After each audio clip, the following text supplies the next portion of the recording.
جنگ ایسی ہوئی تھی جہاں پر مسلمانوں کی یعنی صحابہ کرام کی تعداد باقی جنگوں سے زیادہ تھی.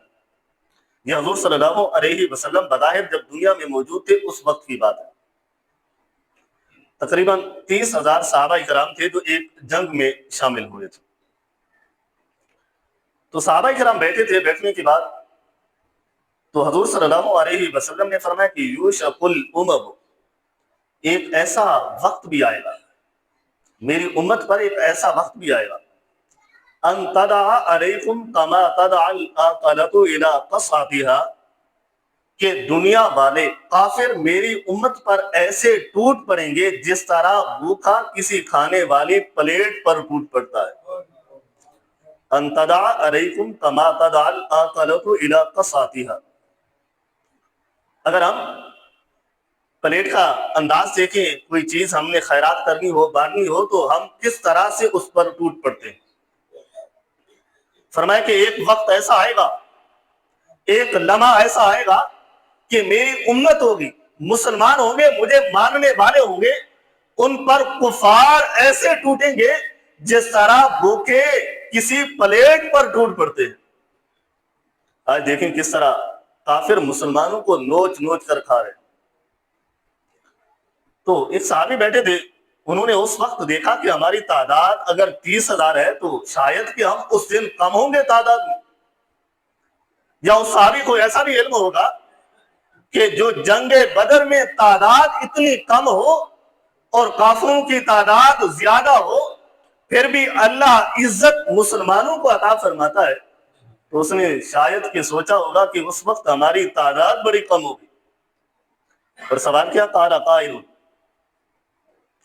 قلت نحن یومئذ یا رسول اللہ صلی اللہ علیہ وسلم، اے اللہ کے نبی یہ بتاؤ، کیا ہم اس دن جب کافر ہمارے اوپر ٹوٹ پڑیں گے اور ہمیں نوچ نوچ کر کھا رہے ہوں گے تو کیا ہماری تعداد اس دن کم ہوگی، کفار کی تعداد زیادہ ہوگی؟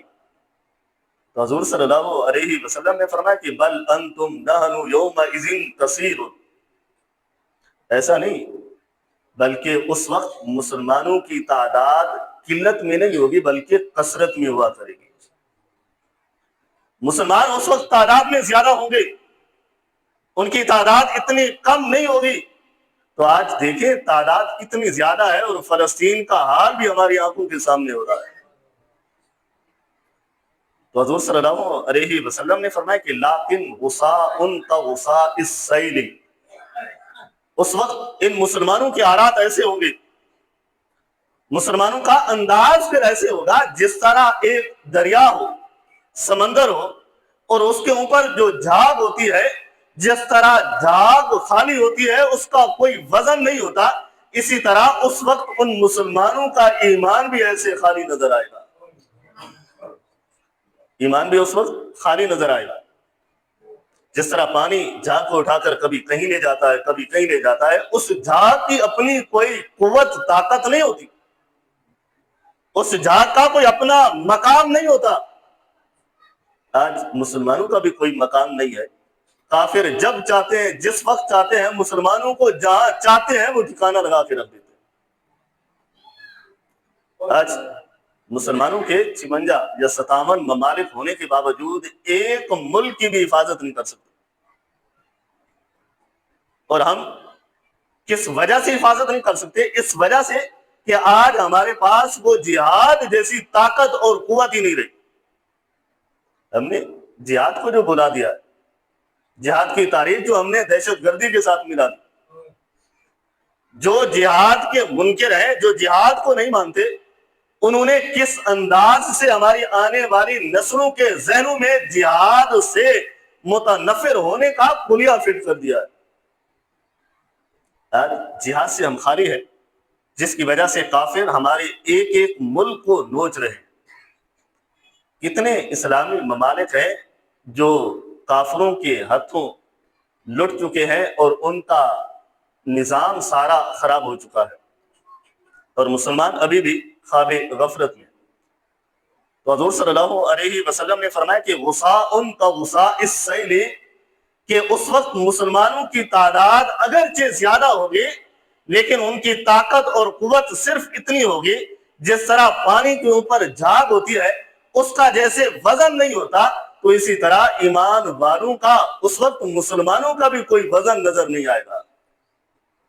یہ ہمارا آج کا یہ نظام ہے کہ مسلمان ہم ہیں، لیکن مسلمانیت کا انداز صرف ہمارے لفظوں پر ہے۔ ہم نام کے مسلمان ہیں، لیکن ہمارا ایمان خالی ہے۔ تو آگے حضور صلی اللہ علیہ وسلم نے فرمایا کہ اصل میں بات کیا ہوگی، کہ بات یہ ہوگی کہ اللہ رب العزت لا ينقذ فن، اللہ رب العزت فی صدور عدوکم المہابہ، کہ اللہ رب العزت ایمان والوں کے جو روب اور دبدبہ کافروں پر بیٹھا ہوگا، اللہ اس کافروں سے وہ دبدبہ ہی نکال دے گا۔ اگر کافر ڈرتا ہے تو ایمان والے سے ڈرتا ہے، اور ایمان کا ایک اپنا روب اور دبدبہ ہوتا ہے۔ اگر مسلمان ایک ہو تو کافر کو اتنی طاقت نہیں ہے کہ وہ مسلمان سے ٹکرا سکے، کیونکہ اللہ نے ایمان کی طاقت ہی اتنا انسان کو عطا فرمائی ہے۔ اور اس وقت میرا رب کافروں کے جو سینے میں انسان یعنی مسلمان کا جو دبدبہ ہوگا وہ نکال دے گا۔ تو حضور صلی اللہ علیہ وسلم نے یہ فرمایا کہ نکالنے کی وجہ میرا رب نہیں ہوگا، ایسا نہیں کہ اللہ رب العزت نے مسلمانوں کا روب جو کافروں پر تھا وہ اس کو نکال دے گا، نہیں، اصل وجہ یہ ہوگی کہ مسلمان ایک مل وہن ایک ایسی بیماری ہے، اس میں مبتلا ہو جائیں گے۔ جب اس میں مبتلا ہو جائیں گے تو اللہ کافروں کے سینوں سے جو مسلمانوں کا روب اور دبدبہ ہوگا وہ پھر نکال دے گا۔ صحابہ نے پوچھا قال مل وہن، یہ وہن کون سی بیماری ہے، کیا ہے؟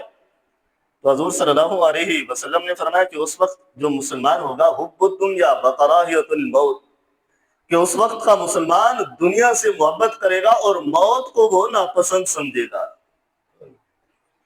موت سے لگاؤ نہیں ہوگا، موت سے اسے محبت نہیں ہوگی، یعنی موت کو ناپسند سمجھنے سے مراد وہ جہاد کا باغی ہوگا، وہ جہاد سے منہ موڑنے والا ہوگا، وہ جہاد سے الگ ہوگا۔ اس کو علم ہی نہیں ہوگا کہ دنیا میں جہاد ایسی طاقت ہے جو ان کافروں کے سینوں میں ہمارا روب رکھتی ہے، اور اگر مسلمان اس جہاد سے وابستہ رہے تو پوری دنیا میں مسلمان حکمرانی کر سکتے ہیں۔ اور آج ہم ان مسلمانوں کو دیکھیں، اپنے آپ کو دیکھیں، ہم دنیا سے کتنا محبت کرتے ہیں، دنیا سے ہم کتنا لگاؤ رکھتے ہیں، دنیا سے ہماری کتنی چاہتے وابستہ ہیں، اور ہر لمحہ ہم نے اپنے رب کو بھلا کر صرف دنیا کو ہم نے آگے رکھا ہے۔ ایک مزدور اٹھتا ہے، صبح سے لے کر شام تک صرف دنیا کو حاصل کرتا ہے۔ دنیا کا حاصل کرنا کوئی غلط نہیں ہے، لیکن اس کے ساتھ اپنے رب کو بھی تو نہیں بھولنا چاہیے۔ اس کے ساتھ جو ہم اپنے رب کو بھول چکے ہیں، جو ہم نے رب سے اپنا ناطہ توڑ دیا ہے،